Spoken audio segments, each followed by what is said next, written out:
喺好耐以前，我聽過一首歌，唔知你仲記唔記得呢？今日你同我天各一方，你有你嘅生活，我繼續我嘅忙碌。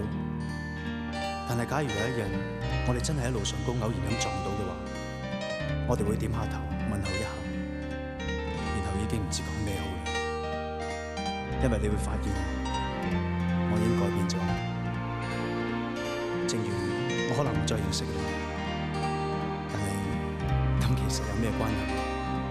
我只係知道喺呢一剎那，我係幾咁想念你。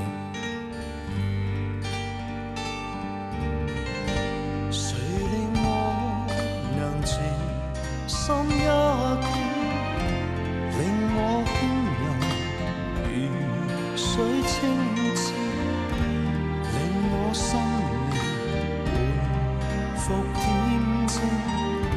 令我拋棄來心牽掛，重拾往年純潔美夢，讓我心靈重得安慰，讓我安躺於他。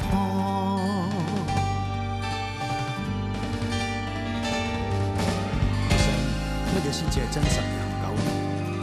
或者我應該就咁保存住呢一份希冀同埋渴望，俾我相信世上有一幸福係隨手可得，但係永遠係掌握之外。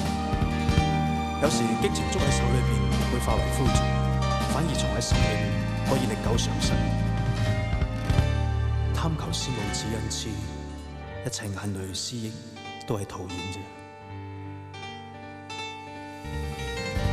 誰令我能靜心一點，令我輕柔如水清澈，令我心靈回復恬靜，令我拋棄來心牽掛，重拾往年純潔美夢，讓我心靈重得安慰，讓我